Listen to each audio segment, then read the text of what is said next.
Good morning, everybody. Today I'm going to teach you the structures number 13. What are the structures? Structures number 13. जैसे 12 structures मैं shoot कर रहा था तो उससे मैंने बताया कि 12 structure नंबर 12, 13, 14, 15 छोटे छोटे हैं, बहुत इंप्रेसिव है. आपने 12 को एंजॉय किया ना, स्ट्रक्चर नंबर 12 को एंजॉय किया और उसमें यह दवाओं की दवा है, वह नेताओं का नेता है. मतलब ये ऐसी चीजों को आपने देखा. स्ट्रक्चर नंबर 30 में आप पढ़ने के लिए जा रहे हैं और इसमें स्ट्रक्चर्स नंबर 30 में जो है वो नथिंग बट का एप्लीकेशन किया जा रहा होता है. नथिंग बट का. अभी नथिंग बट क्या है? जैसे आप अक्सर बोलने की कोशिश करते हैं, क्या बोलते हैं? यहां मच्छर ही मच्छर है. क्या बोलते हैं? यहां मच्छर ही मच्छर है, कमरे में बच्चे ही बच्चे हैं, सड़क पर धूल ही धूल है. मेरे दिमाग में प्रश्न ही प्रश्न है. मेरे दिमाग में प्रश्न ही प्रश्न है. दुनिया में खुशियां ही खुशियां हैं. दुनिया में बहुत खुशी है. दुनिया में खुशियां हैं और खुशियों की मैं बात कर रहा हूं तो आपके दिमाग में उल्टा पुल्टा बात चल रहा है क्या? नहीं, एक्चुअली में खुशियां इसलिए है जब काम करेंगे तो पूरी आप मजा लेंगे, एंजॉय करेंगे दुनिया को. आप बोलेंगे कि यार वाओ, ये दुनिया वाकई में बहुत इंजॉयफुल मोमेंट है. गॉड ने मुझे लाइफ दिया है, उसको मैं बहुत अच्छे से एंजॉय कर रहा हूं. मैं जब आप अपनी आदतों को, अपने एक्टिविटी को और अपने काम ही नहीं करेंगे तो एटलीस्ट आपको खुशियां क्या मिलेंगे? आप हमेशा दोषारोपण का काम करेंगे, हमेशा अपोज करने की कोशिश करेंगे. तो I would also say to you that's enjoy करने का मौका है. एंजॉय करिए, काम करके, टैलेंट को अडॉप्ट करके आप एंजॉय करेंगे तो हर एक चीज में खुशियां आपको नजर आएगा. चाहे वो गर्मी में जो मैं शूट कर रहा हूं, मैं इसमें भी मुझे बहुत इंटरेस्टिंग फील हो रहा है. और हर एक काम में, क्योंकि मैं साफ सफाई करने में भी बहुत अच्छा मैं काम कर लेता हूं, मैं बहुत अच्छे से उसको मैं बहुत अच्छे से सेलिब्रेट कर लेता हूं मैं. और एटलीस्ट और भी बहुत से ऐसी चीजें हैं, हर एक चीज यूनिक टाइप की है.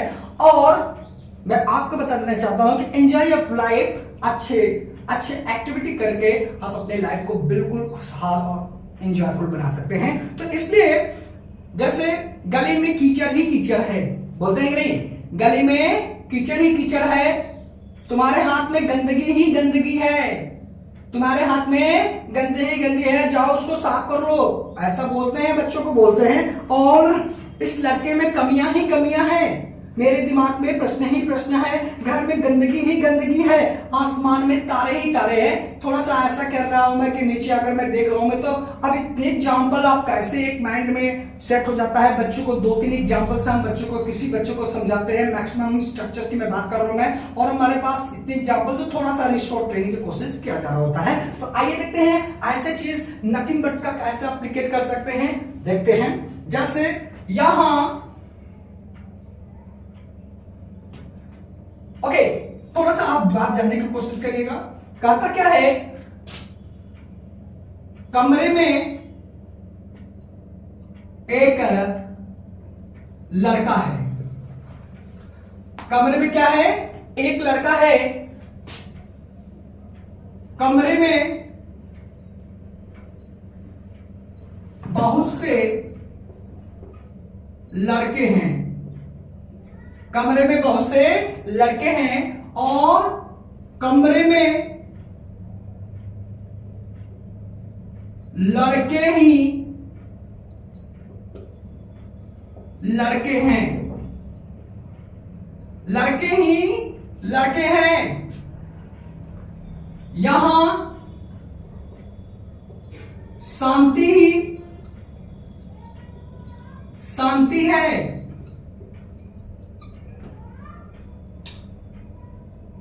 घर में मच्छर ही मच्छर है. गली में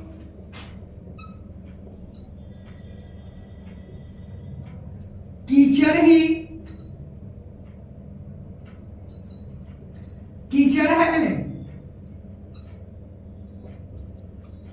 और क्या है, बगीचे में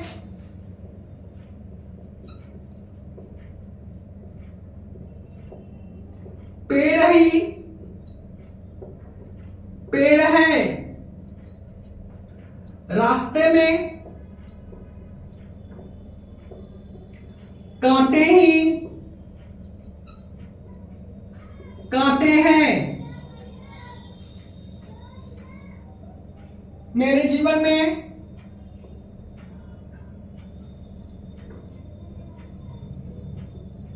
कष्ट ही कष्ट है, आकाश में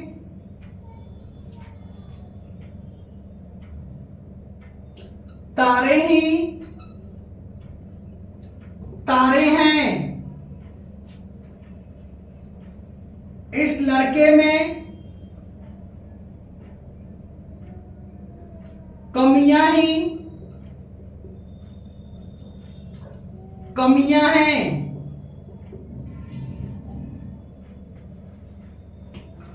मेरे दिमाग में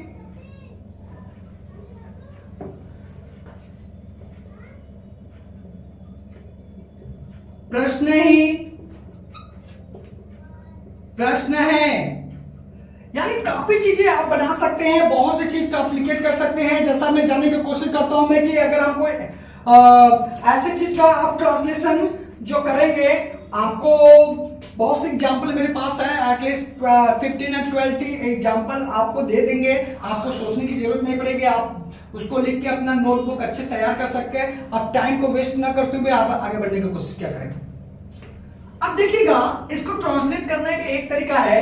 कहता है कमरे में एक लड़का है, कमरे में बहुत से लड़के हैं और कमरे में लड़के ही लड़के हैं।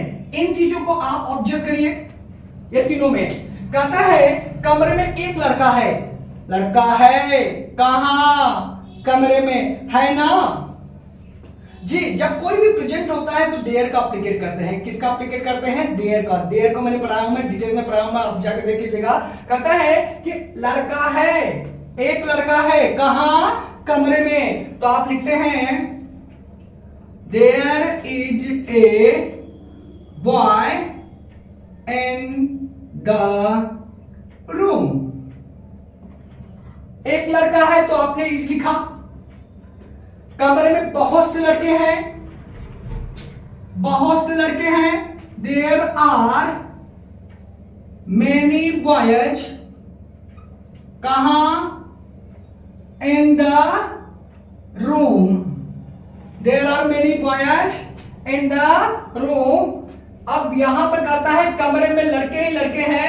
एक आया तो आपने इस लिखा, एक से ज्यादा आया तो आर लिखा, और यहां पर कहता है कमरे में लड़के ही लड़के हैं, मतलब कुछ नहीं है, केवल लड़के हैं, लड़कियां नहीं है, बूढ़े नहीं है, नौजवान नहीं है।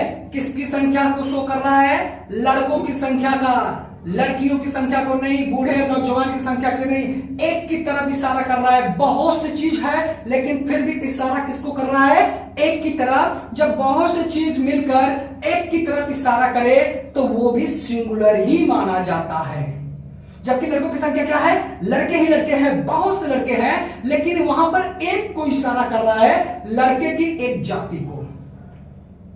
इसलिए इसका ट्रांसलेशन करने के लिए आप लिखते हैं देयर इज नथिंग। सिंस आप देखिएगा देयर इज नथिंग, कुछ नहीं है, बट लेकिन बॉयज, बट बॉयज कहां? In the room. There is nothing, there is nothing, कुछ नहीं है, बट केवल लड़के हैं। कहां? कमरे में। यहां शांति शांति है। There is nothing but peace. कहां? यहां, हियर। घर में मच्छर ही मच्छर है। देयर इज नथिंग, क्या है? केवल मच्छर है, बट मॉस्क्यूटो कहां? In room. यारे मेरा जो स्पॉट बॉय नहीं है वो इंक डालता कम है। जब इंक डालेगा नहीं तो अच्छे से लिखा जाएगा क्या? मैं अपने कैमरेमैन की बात कर रहा हूं। मैं आपको भी बता दूं, मैं वो वर्कआउट कर रहा है लेकिन स्याही डालना भूल गया। क्या करे? But I love to him a lot सा। एडजस्ट करिए आप। गले में कीचड़ ही कीचड़ है। गली में कीचड़ ही कीचड़ है। क्या है? कुछ नहीं है। There is nothing but mud. कहां? In the street. बगीचे में पेड़ ही पेड़ है, कुछ नहीं है। There is nothing but trees. कहां? इन गार्डन या इन द गार्डन। अच्छा ये बताइए, इन द गार्डन कहीं द लगाया जा रहा है, कहीं नहीं लगाया जा रहा है। जहां पर द लगाया जाता है उस गार्डन को, उस प्लेस को हम जानते पहचानते हैं कि वही स्थान पर ये है। ये गार्डन को मैं जानता हूं, ये बगीचा को जानता हूं मैं, इसलिए द लगाया गया है। जहां पर नहीं जानता हूं अच्छे ढंग से बोल दे रहे हैं खाली। रास्ते में काटे ही काटे हैं। There is nothing but problem इन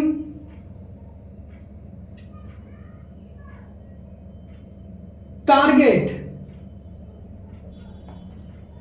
अब यहां पर देखिए बड़ी इंटरेस्टिंग बात है। रास्ते में कांटे ही कांटे हैं। कांटे का मतलब वो कांटा वाला नहीं मैं कर रहा हूं मैं कि कांटा है, अरे आप चले जाएंगे, आपके पैरों में चुभ जाएगा, आप एक कदम भी आगे नहीं जा सकते हैं। चाहे किसी की भी बात कर रहा हूं मैं। हम कह रहे हैं कि मोदी जी की मैं बात कर रहा हूं मैं, दुनिया में पताका फहरा रहे हैं।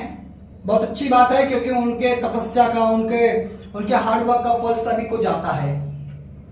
मैं खुद भी ले रहा हूं, मैं इंस्पायर हो रहा हूं मैं कि हाँ हमारे देश के पॉलिटिकल लीडर, हमारे देश के जितने भी सेलिब्रिटीज हैं सब हार्ड वर्क कर रहे हैं, बहुत परिश्रम कर रहे हैं। और फायदा किसको जा रहा है? हमारे देश की जनता को, आपको, हमको, सबको जा रहा है। डायरेक्टली इनडायरेक्टली की मैं बात करूं मैं, इनडायरेक्टली मुझे आ रहा है रिचर्स। क्योंकि कुछ मिले चाहे ना मिले, हमको मिल क्या रहा है? उनसे एक शिक्षा मिल रहा है कि हमें इतना परिश्रम करना चाहिए। जब वो उतनी उम्र में इतना बड़ा परिश्रम कर रहे हैं तो मैं क्यों नहीं करूं? मैं अभी तो मेरा डेज स्टार्ट हुआ है जी।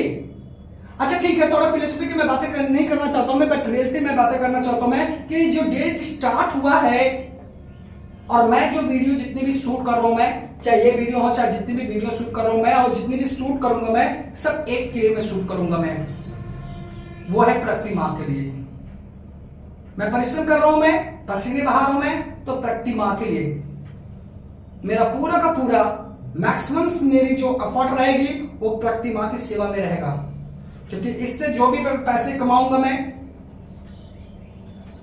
मैक्सिमम पैसे में प्रकृति मां के से मैं पेड़ पौधों को लगाने का काम करवाऊंगा मैं, खुद भी करने जाऊंगा मैं और करवाऊंगा मैं। क्योंकि आप मेरी ताकत बन के आएंगे, मेरी ताकत है, मेरी ताकत बन के आएंगे और मुझे सपोर्ट करेंगे। आपके सपोर्ट से मैं प्रकृति मां के बहुत से पौधों को लगवाने का प्रयास करूंगा मैं, और मैं लगाऊंगा मैं, क्योंकि मैं उन्हीं से, मेरी लाइफ तो उन्हीं से है। मैंने और भी वीडियोस में मैंने आपको बताया, और जब जब भी मेरी ये बात आती है मैं हमेशा आपको बताता रहूंगा, मैं याद दिलवाता रहूंगा मैं कि आप मेरी मदद करें ताकि मैं प्रकृति मां को, मैं उनका जो भी उनका उपकार मेरे ऊपर है उनको मैं अच्छे ढंग से मैं सबमिट कर सकूं। मैं उन्हीं के लिए बिल्कुल छोटे से रीजन्स मां से बढ़कर कोई नहीं है और मेरी प्रकृति मां से बढ़कर नहीं है। मैं आखिरी दम तक लड़ूंगा मैं, क्योंकि मेरे अंदर प्रकृति मां का आशीर्वाद और प्यार है। आपके माध्यम से नहीं तो दूसरे के माध्यम से भीख मांगना पड़े करूंगा जरूर। हम कहीं 2 ही पौधे लगाऊंगा मैं, पर आपका आशीर्वाद और प्यार मिलेगा तो मैं हजारों लाखों पौधे लगवा दूंगा मैं। तो इसलिए मेरी मदद करें, आपका थोड़ा सा प्रयास हमें प्रकृति मां को ऋण चुकाने में मदद करेगा। मेरे जीवन में कष्ट ही कष्ट है, इसकी मैं बात कर रहा हूं मैं। There is nothing but problems in target या इन एम्स इसका मतलब यह है, हाँ मोदी जी की मैं बात कर रहा था कि हाँ वो कांटों पर नहीं चलते हैं, बल्कि वो जिस रास्ते पर चल रहे हैं वहां पर प्रॉब्लम बहुत है। इंडिया को डेवलप करने के चक्कर में है, इंडिया को डेवलप कर रहे हैं, तो इस रास्ते में उनके पास इतनी प्रॉब्लम आ रही है कि हर एक कांटों को, हर एक प्रकार की परेशानियों को सहन कर रहे हैं। चाहे वो मोदी जी गवर्नमेंट्स रहे, चाहे हमारे और भी जो पॉलिटिकल पार्टी रहे, हर एक पार्टी की मैं बात कर रहा हूं, मैं हर एक सेलिब्रिटीज की बात कर रहा हूं मैं। जब जब भी देश में विपत्ति आती है, ये बड़े बड़े लोग सामने खड़े हो जाते हैं। I salute to mister Tata, I salute to mister Ambani, I salute to mister Akshay Kumar and all celebrities.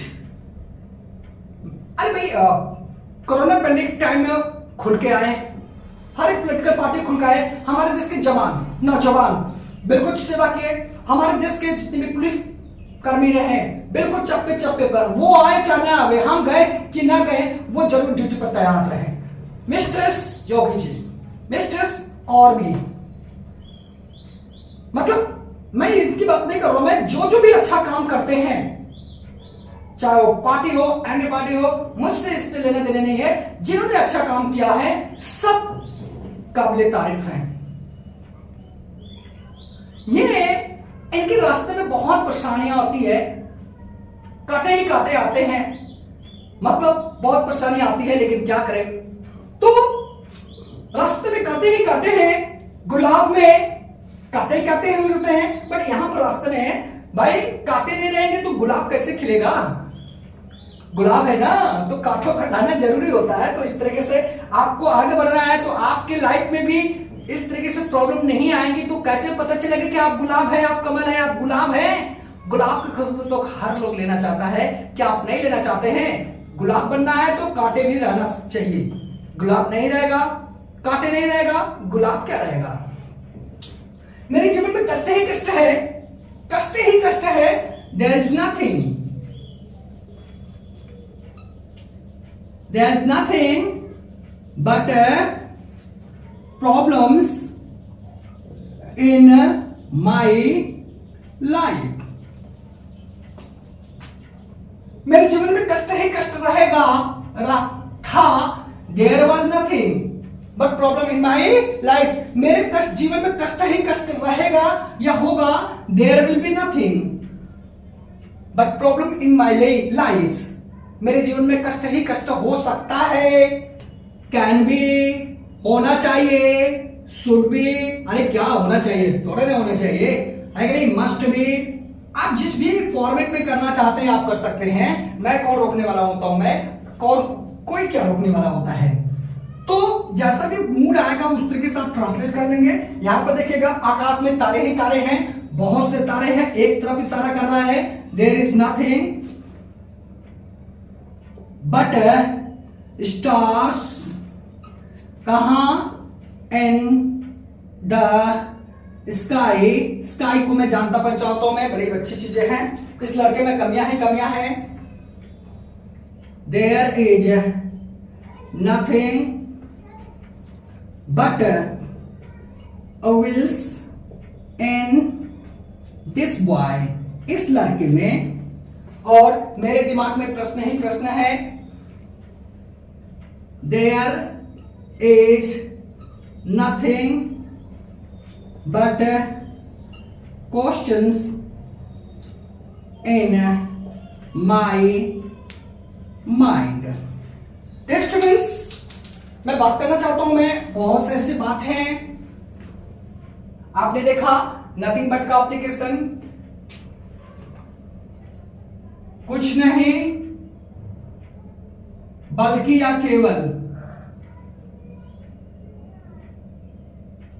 या बल्कि, ये चीजें आपको शो करवा रही हैं। आप ऐसे चीज का ट्रांसलेशन इस तरीके से कर सकते हैं। है कोई भी चीज है, आप देयर का एप्लीकेट करते हैं, इसका मीन्स आता है, सेंस आता है। इस तरीके से ये अच्छे अच्छे स्टेटमेंट कब कहां पर क्या यूज हो जाता है पता नहीं है। हमें बड़ी से बड़ी, छोटी से छोटी हर एक प्रकार के डिजाइन को लेना पड़ता है। डिजाइन नहीं रहेगा। आप मान लीजिए ठीक है, जनरली तरीके से हम लोग 10 टेंस का बहुत ज्यादा एप्लीकेट करते हैं। किसका? 10 टेंस का। टेंस में क्या होता है, जैसे अगर मैं 12 टेंस की मैं बात करूं तो उसमें सारे टेंस का बहुत जबरदस्त एप्लीकेशन नहीं होता है, कुछ टेंस बहुत है एप्लीकेट होता है, जैसे इंडेफिनिट टेंस हो गया और भी है, राइट, फ्यूचर इंडेफिनिट है, राइट। तो ऐसी चीज का एप्लीकेशन बहुत अच्छे टेंस होता है, कंटीन्यूअस टेंस का भी होता है। बट इसमें बात कर रहा हूं मैं, जैसे कि मैं यूजेज की मैं बात कर रहा हूं, उसमें यूजेज में चारों यूजेज का बहुत जबरदस्त एप्लीकेशन होता है। स्ट्रक्चर्स एंड मोडाल्स की मैं बात कर रहा हूं तो पूरे मोडाल्स के भी यूज होता है। स्ट्रक्चर्स में 5-6 स्ट्रक्चर्स का बहुत जबरदस्त एप्लीकेट होता है। बाकी साइड वेज में सपोर्टिव रोल का काम करते हैं। हमारे बारे में भी ऐसा होता है और हर जगह पे भी ऐसा होता है कि कुछ पार्ट्स बहुत एक्टिविटी में काम करते हैं, कुछ पार्ट्स सपोर्टिव रोल में काम करते हैं। तो चाहे वो ज्यादा स्पीक आउट हो नहीं हो, हमको हर एक प्रकार का नॉलेज लेना चाहिए। जब नॉलेज रहेगा उसके बेसिस पर ना हम स्पीक आउट करेंगे। हमें भी पता चलना चाहिए कि हम सही बोल रहे हैं कि नहीं बोल रहे हैं। हम तो मैक्सिमम हिंदी बोलते हैं, आप हिंदी बोलते हैं, तो हिंदी बोलने में स्पीकर के दिमाग में हिंदी में ही सोचते हैं, हिंदी में हर एक एक्टिविटी होती है। इंग्लिश में जब सोचेंगे तो ऑटोमेटिकली आप इंग्लिश में बोलेंगे। क्या करें, हिंदुस्तान में हर एक प्रकार के लोग होते हैं, हमें हिंदी इंग्लिश दोनों प्रकार के लैंग्वेज को बोलना पड़ता है। तो एटलीस्ट हमें उसको बोलना है तो इतने स्मार्ट हो जाते हैं कि फटफट फटफट इंग्लिश हैबिचुअल के कारण बोल लेते हैं। और बोलने के होता है तो भी हमारा कन्वर्सेशन बिल्कुल अच्छा है कि हम जो बोल रहे हैं कि सही बोल रहे हैं कि नहीं बोल रहे हैं। तो ये सब सारी बात चलती है ग्रामर से। ग्रामर को स्टडी करिए, ये बहुत अच्छा स्ट्रक्चर है। Thanks to watch my video, thank you so much.